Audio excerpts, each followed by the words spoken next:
Nah, kita akan belajar mata kuliah persamaan diferensial untuk fisika. Jadi nama mata kuliahnya itu persamaan diferensial untuk fisika.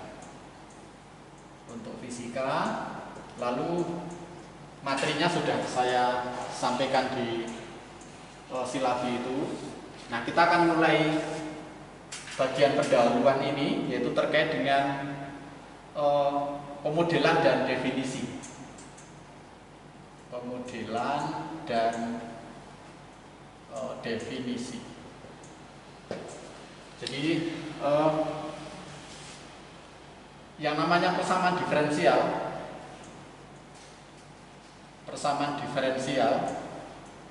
atau biasa disingkat dengan PD itu adalah persamaan yang mengandung diferensial.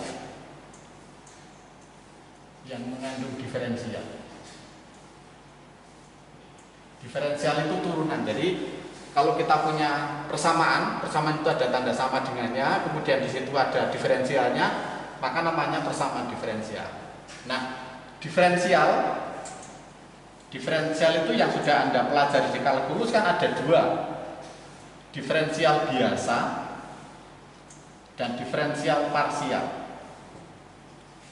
Nah, dari situ lalu ada persamaan diferensial biasa. Jadi yang atas itu lalu muncul persamaan diferensial biasa, lalu yang bawah itu akan menghasilkan persamaan diferensial parsial. Jadi PDB sama PDP itu bedanya. Jadi bedanya apa? Persamaan diferensial parsial adalah persamaan yang mengandung diferensial parsial. Kemudian persamaan diferensial biasa adalah persamaan diferensial biasa adalah persamaan yang mengandung diferensial biasa. Persamaan diferensial parsial adalah persamaan yang mengandung diferensial parsial. Oke, saya kasih beberapa contoh itu. Saya kasih contoh ini. Contoh misalnya kita punya ini dy dx sama dengan x plus 5. Nah, x plus 5. Ini namanya persamaan diferensial biasa. Jadi persamaan diferensial biasa. Kenapa biasa? Karena ini tidak parsial. Jadi dy dx sama dengan x plus 5. Jadi adalah sebuah persamaan mengandung tanda sama dengan, kemudian ada diferensialnya. Lalu yang kedua misalnya yang lebih rumit misalnya d2y dx kuadrat plus 3 dy dx plus 2y sama dengan 0. Ini juga sebuah persamaan diferensial juga, mengandung diferensial, ini turunan kedua, ini turunan pertama. Lalu yang ketiga, nah saya kasih yang ketiga misalnya xy aksen plus y sama dengan 3. Nah, xy aksen plus y sama dengan 3 dan seterusnya. Lalu ada lagi yang keempat misalnya ada, nah ini sampai turunan ketiga. Nah, y double aksen 3 plus 2. Nah, ini ada yang lebih rumit lagi begini. Pangkat 2 plus y aksen sama dengan cos E. Ini bentuk lain lagi. Kemudian yang kelima misalnya y double aksen lalu 2 plus, ini saya ambil dari sejumlah buku, contohnya di pangkat 3 plus 3y sama dengan x kuadrat. Ini contoh kelima. Contoh keenam misalnya saya memberi contoh diferensial parsial, misalnya ini do z do x sama dengan z plus x do z do y. Itu contoh yang keenam. Ini lalu contoh yang ketujuh yang lebih rumit lagi terkait dengan diferensial parsial, misalnya ada begini. Kemudian x kuadrat plus do 2z do y kuadrat sama dengan x kuadrat rumus Y. Jadi 1, 2, 3, 4, 5 itu namanya diferensial biasa karena tidak ada parsial. Sedangkan yang 6, 7 itu adalah diferensial parsial. Kenapa parsial? Karena turunannya itu turunan parsial. Z itu diturunkan 2 kali terhadap X, ditambah Z itu diturunkan 2 kali parsial terhadap Y. Demikian pula nomor 6. Nah, itu bedanya diferensial parsial sama diferensial biasa. Kemudian ada istilah tingkat. Oke, saya hapus saja. Kemudian ada istilah gini. Ada order diferensial. Jadi tingkat atau order PD itu adalah turunan tertinggi yang muncul pada PD tersebut, pada persamaan diferensial tersebut. Jadi kita mengenal persamaan diferensial order berapa, persamaan diferensial tingkat berapa. Itu artinya turunan tertinggi. Ini turunan tertinggi itu turunan pertama. Maka nomor 1 ini adalah persamaan diferensial order 1. Sedangkan yang kedua itu turunan tertingginya itu turunan kedua. Maka yang nomor 2 itu yang kedua itu persamaan diferensial order 2, ini order 1, ini order 3, ini order 2, ini order 1 parsial, ini order 2 parsial. Nah, itulah tingkat atau order. Nah, bedanya dengan derajat atau degree PD. Nah, jadi ada perbedaan antara tingkat sama derajat atau degree. Itu adalah pangkat tertinggi.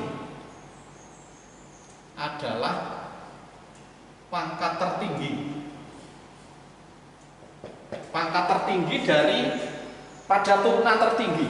Pangkat tertinggi pada turunan tertinggi PD tersebut, persamaan diferensial tersebut. Nah, ini bedanya derajat tadi pangkat tertinggi. Jadi Anda tinggal nganu aja. Jadi pangkat tertinggi pada turunan tertinggi. Ini turunan tertingginya itu turunan pertama. Turunan tertinggi turunan pertama, tetapi dia pangkat 1. Maka yang nomor 1 itu adalah persamaan diferensial order 1 derajat 1. Yang ini turunan tertingginya itu turunan kedua. Nah, turunan kedua itu pangkat 1. Nah, maka yang nomor 2 itu persamaan diferensial derajat 1. Tetapi nomor 4 pangkat tertingginya pada turunan tertinggi. Turunan tertingginya turunan ketiga, tetapi turunan ketiga itu pangkat 1. Maka lalu ini juga derajat 1.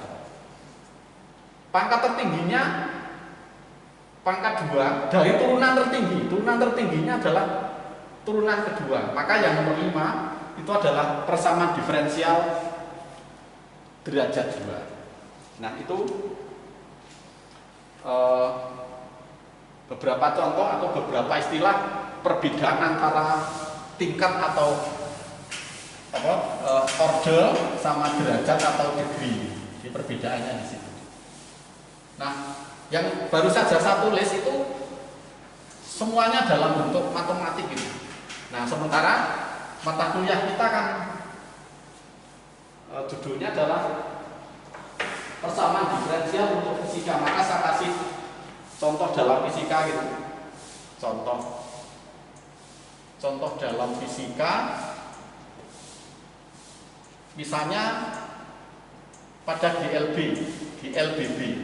Nah, pada GLBB itu ada persamaan diferensialnya, yaitu percepatan itu sama dengan turunan kedua terhadap waktu. Nah, Nah ini pada GLBB Anda punya persamaan diferensial A itu sama dengan D2 gitu. Kemudian yang kedua itu gerak vertikal ke bawah dengan gesekan udara. Jadi kalau misalnya kita punya benda yang bergerak ke bawah itu kalau dia ada gesekan udara, nah ini kan ada gaya gesekan. Ada gaya gesekan udara. Nah, gaya gesekan udara itu biasanya sebanding dengan kecepatan kuadrat. Konstanta lalu kecepatan kuadrat. Jadi gaya gesekan udara itu biasanya tergantung pada kecepatan. Jadi kalau kita berlari itu semakin cepat kita berlari, V-nya semakin cepat, gaya gesekannya juga semakin besar. Anda bisa merasakan ini ketika Anda menggunakan atau pakai sepeda motor itu, bahwa ketika Anda bergerak pelan-pelan itu gaya gesekan yang menerpa tubuh kalian tidak terasa karena kecepatannya kecil. Tetapi begitu Anda bergerak lebih cepat, itu gaya gesekannya semakin terasa karena ketika V-nya besar, itu gaya gesekannya juga besar. Nah, ini juga bisa dinyatakan dalam bentuk persamaan diferensial karena dia punya ini bergerak ke bawah dengan kecepatan V, dia punya berat sama dengan mg. Maka berdasarkan hukum 2 Newton, sigma F sama dengan ma. Gitu kan? Lalu karena dia bergerak ke bawah, maka lalu mg dikurangi gaya ke atas itu kv kuadrat sama dengan m. Nah, percepatan itu juga turunan kecepatan terhadap waktu. Nah, ini kan persamaan diferensial. Nah, persamaan diferensial orde 1. mg min kv kuadrat sama dengan m dv dt. Itu yang nomor 2. Kemudian yang nomor 3 itu misalnya pada rangkaian listrik. Saya kasih contoh misalnya pada rangkaian seri. Rangkaian seri RL ini. RL itu induktor. Jadi kalau saya punya kumparan sama R itu, nah dihubungkan dengan sumber tegangan bolak-balik, nah itu kan lalu akan menghasilkan ini V gitu, ini V, ini L, ini R. Maka persamaan diferensial yang muncul kan L, ini ada arus mengalir itu, ada arus mengalir L itu kan lalu L dI dt, L dI dt plus RI, nah plus RI sama dengan V sebagai fungsi T. Nah, ada seperti itu. Jadi L dI dt sama dengan RI sama dengan VT. Demikian pula untuk yang lain, untuk rangkaian. Mungkin yang lain itu misalnya ada rangkaian RC, rangkaian RC itu. Jadi kalau itu hambatan dihubungkan dengan C, ini R, ini C gitu, lalu dihubungkan dengan tegangan bolak-balik V itu, maka kan juga muncul rumus ini R dI dt, R dI dt plus Q per C sama dengan V. Nah, ini kan semuanya melibatkan persamaan diferensial. Ini persamaan diferensial, ini juga persamaan diferensial. Jadi ada banyak persamaan diferensial yang bisa kita jumpai dalam fisika. Nah, termasuk misalnya itu rangkaian RC, ini rangkaian LC, LR itu. Nah, kalau kita gabungkan itu kan menjadi rangkaian RLC itu. Nah, kalau ini nomor 5 itu ya. Nah, kalau nomor 5 itu namanya rangkaian RLC. Jadi nomor 5 itu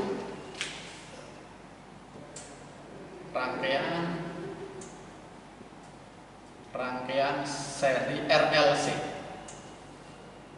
Itu kan gini. Jadi ada R hambatan, ada induktor atau kumparan, ada C itu, lalu dihubungkan dengan tegangan bolak-balik itu. Ini R, ini L, ini C, ini V. Nah, tegangan total itu kan sama dengan jumlah tegangan masing-masing komponennya.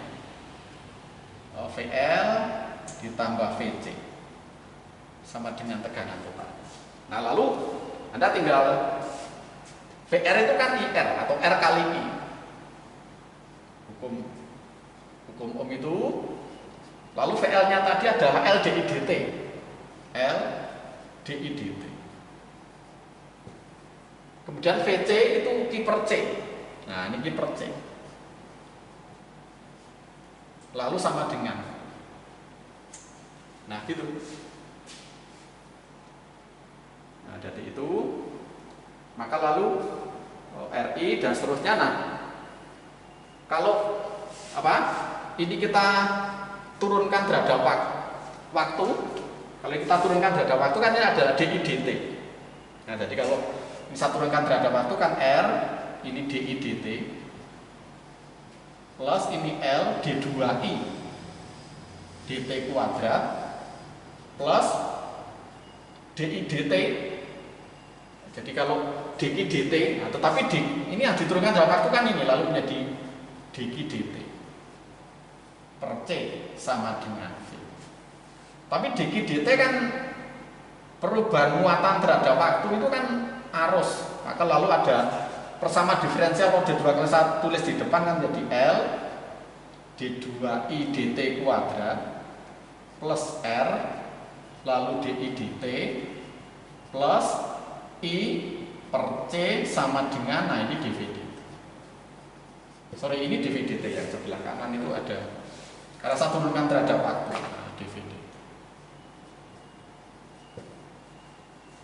Nah, seperti itu. Nah, ini lebih kompleks lagi, jadi persamaan diferensial orde 2. Nah, itu banyak hal yang bisa kita diskusikan terkait dengan persamaan diferensial. Nah, terus apa yang dipelajari dalam persamaan diferensial? Semua diskusi tentang persamaan diferensial itu pada akhirnya itu kita diminta mencari penyelesaiannya. Saya kasih beberapa contoh tentang penyelesaian persamaan diferensial. Jadi misalnya gini. Misalnya saya kasih contoh ini. Contohnya gini. Percepatan itu kan turunan kecepatan terhadap waktu. Nah, di sini tuh begini. Kita tuh diminta mencari V. Itu seperti apa? Tegangan itu rumusnya seperti apa? Di mana kecepatan, bukan tegangan. Jadi A itu sama dengan dV dt. Jadi kecepatan itu seperti apa rumusnya? Yang kalau saya turunkan itu menghasilkan percepatan. Nah, untuk mencari V itu kan kita gunakan kebalikan dari turunan itu kan integral. Jadi bisa saya tuliskan begini, dV sama dengan A dt. Kemudian habis itu kita integralkan. Integral sebelah kiri itu jadi V, integral sebelah kanan menjadi AT plus konstanta C. Karena integral itu tidak punya batas, karena integralnya tidak punya batas integral kan berarti integral tak tentu namanya ditambah konstanta. Nah, konstanta itu namanya syarat awal. Jadi syarat awal itu misalnya begini. Jadi nilai C itu bisa diketahui kalau kita tahu syarat awal. Misalnya syarat awalnya begini. Pada T sama dengan 0, kecepatan benda V0. Misalnya gitu. Maka kalau T-nya saya ganti 0, V-nya saya ganti V0. Maka V-nya saya ganti V0, T-nya saya ganti 0 plus C. Nah, C-nya sama dengan berapa? V.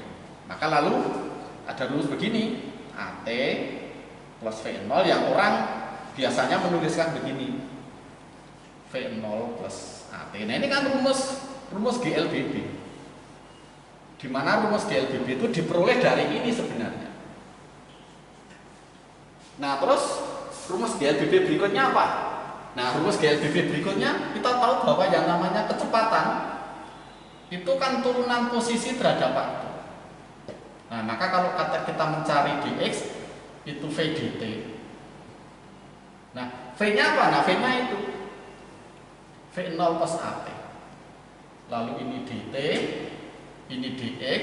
Nah, ketika saya integralkan, lalu kita akan memperoleh apa? Akan memperoleh nilai x-nya. Harganya berapa? Nah, Anda tinggal menurunkan saja. Ini x, lalu ini kalau saya turunkan kan kalau saya integralkan kan jadi V0t plus setengah AT kuadrat. Yang diintegralkan kan T. Integral AT itu kan setengah AT kuadrat. Nah, plus C. C-nya seperti ini, bisa dicari dengan yang namanya syarat batas. Misalnya pada T sama dengan 0, berapa jaraknya? Terserah. Misalnya ketika T sama dengan 0, benda belum bergerak. Kalau benda belum bergerak, berarti jaraknya kan masih 0. Maka kalau T0, X-nya 0, ini 0, ini 0, ini 0, nah C-nya 0. Nah, C-nya 0, maka Anda akan memperoleh bentuk X sama dengan V0T ditambah setengah AT kuadrat. Nah, ini kan GLBB. Nah, GLBB yang tanpa sadar sebenarnya kedua rumus itu adalah diperoleh dari persamaan diferensial. Nanti akan Anda jumpai bahwa semua rumus dalam fisika itu sebenarnya penyelesaian. Nah, ini itu namanya solusi. Nah, ini disebut dengan solusi. Jadi ini itu disebut dengan solusi umum, solusi khusus. Solusi khusus persamaan diferensial. Sedangkan ini itu namanya solusi umum. Solusi umum. Solusi umum mana? Solusi umum ini. Jadi saya ulangi, kita punya persamaan diferensial ini. Solusi umum persamaan diferensial ini adalah ini, V sama dengan AT plus C. Ini itu punya solusi khusus. Bentuknya ini kalau syarat batasnya ini. Kalau syarat batasnya beda, hasilnya beda. Nah, sama dengan ini. Ini itu merupakan solusi umum dari persamaan diferensial ini. Sedangkan ini itu namanya solusi khusus dari ini. Apa bedanya solusi umum sama solusi khusus? Solusi umum itu masih mengandung konstanta C. Sedangkan solusi khusus nilai konstantanya itu sudah tidak ada. Untuk ini, solusi umum ini punya solusi khusus ketika C-nya sama dengan V0. Solusi umum ini memiliki solusi khusus ini dengan menggunakan syarat batas ini. Nah, jadi gampangnya perbedaan antara solusi umum sama solusi khusus adalah solusi umum itu pokoknya masih ada konstantanya. Sedangkan kalau solusi khusus itu konstanta C-nya itu tidak ada. Itu perbedaan utamanya di situ. Nah, lalu bagaimana kita bisa mengetahui bahwa solusi yang kita cari itu benar? Jadi, bagaimana kita ngecek kalau solusi kita itu benar? Nah, saya kasih beberapa contoh ini.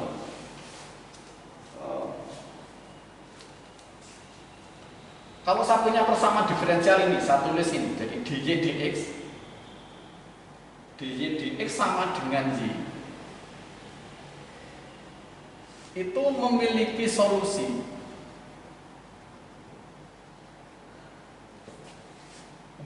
y sama dengan apa?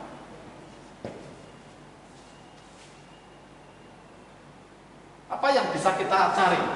Apa yang bisa kita lakukan untuk mencari ini? Nah, nanti akan kita belajar lebih lanjut, tetapi ini sebagai pengantar. Untuk mencari y, itu y-nya kedua ruas itu kita jadikan satu. Namanya separasi variabel. Sudah saya singgung di awal ini. Namanya separasi variabel. Separasi itu pemisahan. Jadi variabelnya itu dipisah. Misalnya gimana? Misalnya begini. dy ini dibagi y sama dengan dx. Kan gitu. Nah, setelah variabelnya terpisah, y-nya sudah jadi sebelah kiri, x-nya ada di sebelah kanan, baru kamu mengintegralkan. Ini langsung diintegralkan nggak bisa, harus seperti ini. Jadi y-nya jadi satu sebelah kiri, x-nya jadi satu sebelah kanan. Nah, terus integralnya apa? Integral dy per y itu kan ln y. Ini ln y sama dengan X plus C. Kenapa plus C? Karena integralnya tidak memiliki batas integral, maka ditambah konstanta. Nah, terus ini bisa kita ganti menjadi begini. Anda kan punya ln itu kan elok. Di ln itu kan ini bisa saya tuliskan begini. Nah, elok Z sama dengan X plus C. Maka kalau saya mencari Z kan lalu E pangkat X plus C, yang ini bisa kita ganti menjadi E pangkat X kali E pangkat C. Tapi E itu kan bilangan, C-nya konstanta juga bilangan. Bilangan pangkat bilangan itu bilangan lain. Jadi Anda bisa menuliskan begini, Y sama dengan katakan A E pangkat X. Nah, inilah solusinya. Inilah solusi umum dari ini. Nah, bagaimana kita membuktikan bahwa jawaban kita itu benar? Nah, buktinya adalah ini kamu masukkan ke sini. Jadi kalau saya punya Y sama dengan A E pangkat X, itu ruas kiri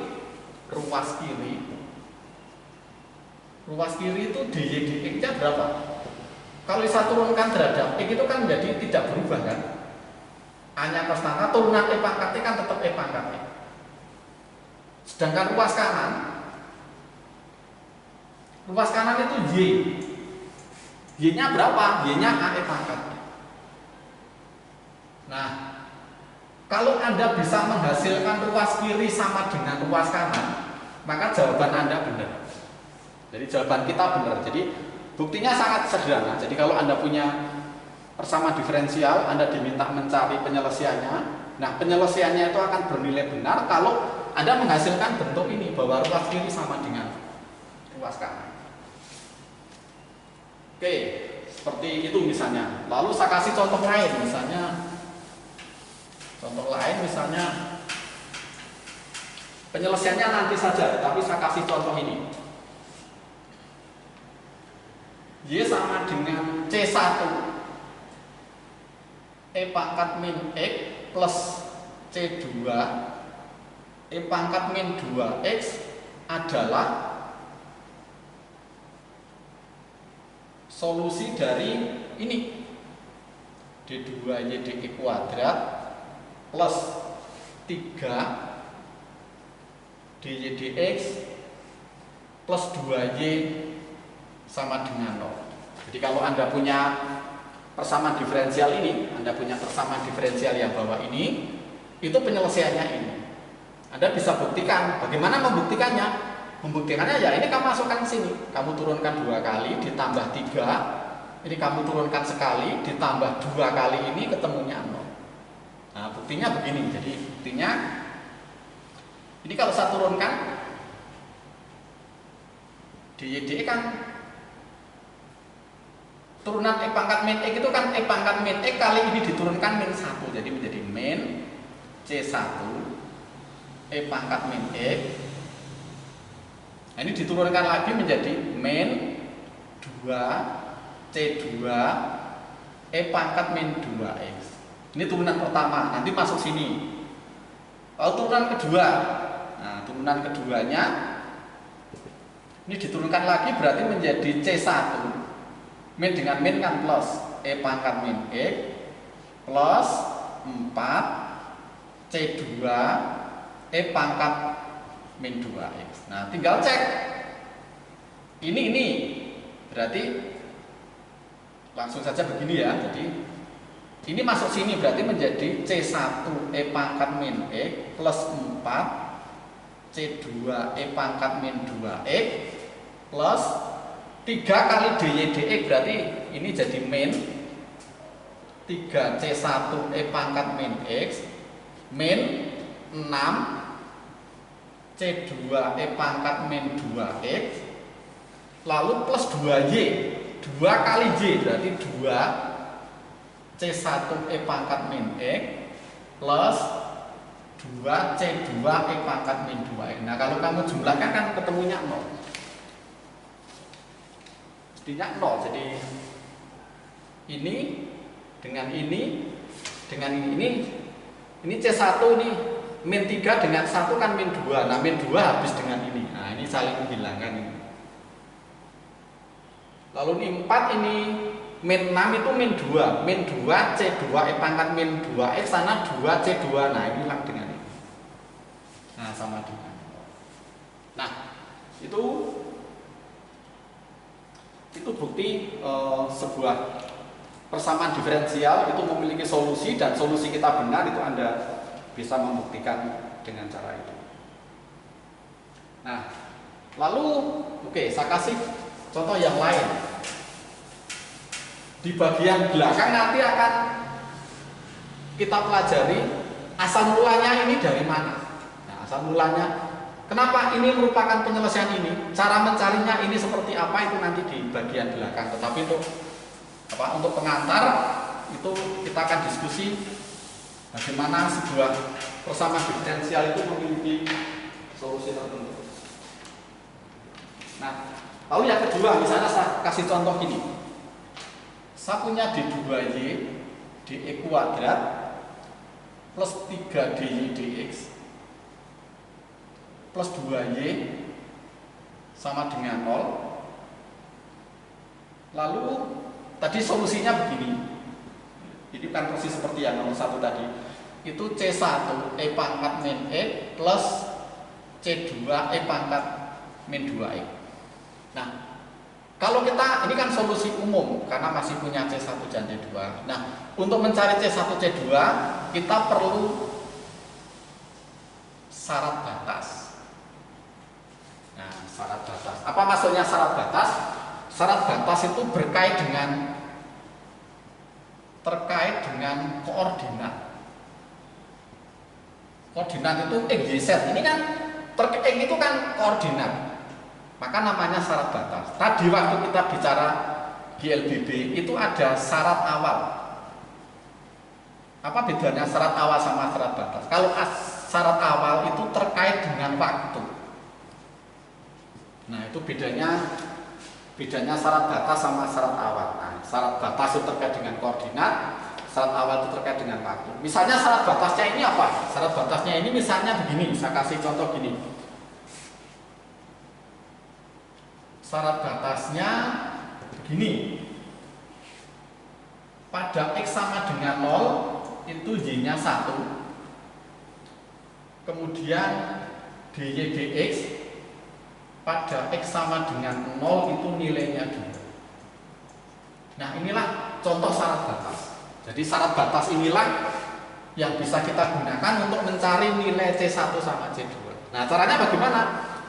Nah, syarat batas 1 Anda masukkan, syarat batas 1 Anda masukkan, ketika X-nya kamu isi 0, itu Y-nya 1, berarti C1 E pangkat 0 tambah C2 E pangkat 0 sama dengan 1, berarti C1 plus C2 sama dengan berapa? Sama dengan 1. Ini persamaan 1.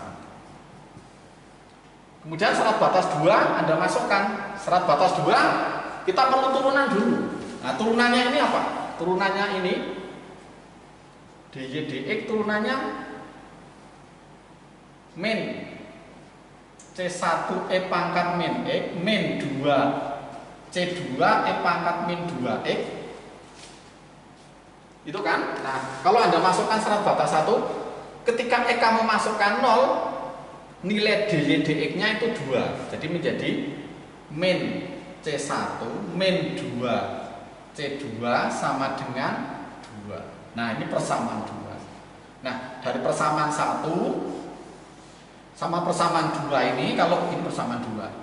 Ini persamaan 2, kalau kamu gabung akan memperoleh nilai C1 C2. Nah, kalau saya hitung itu kalau diselesaikan itu C2-nya itu ketemu min 3, C1-nya itu ketemu 4. Maka dari sini, nah masukkan ke sini. Masukkan ke sini, maka kita memperoleh yang namanya penyelesaian khusus. Maka lalu Y-nya itu sama dengan C1-nya 4, berarti 4 E pangkat min X, lalu C2-nya min 3.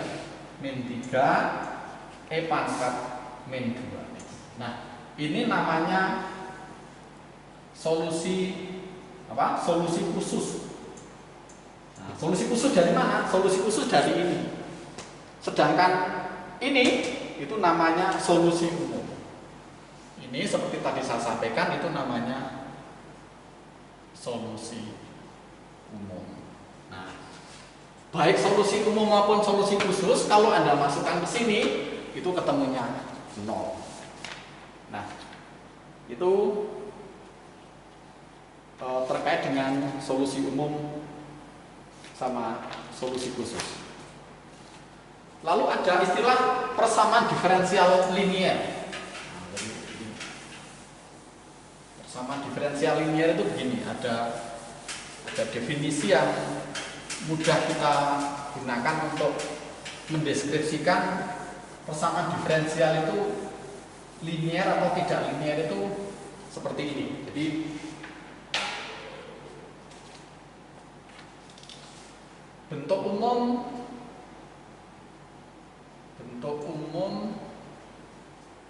PD linier order n-nya sembarang nilai gitu, itu bentuknya begini. Ada yang menulis di salah satu referensi yang kita gunakan ada AN, ini DY, DX pangkat N, plus AN min 1. Lalu, oh ini N. Di DN itu, lalu ini DN min 1Y, DXN min 1, lalu ini A2 itu, N min 2, lalu turunan yang ke N min 2, N min 2 dan seterusnya sampai A1 itu, sampai A1 DY DX plus A0 Y sama dengan Fx. Nah, Fx itu boleh 0.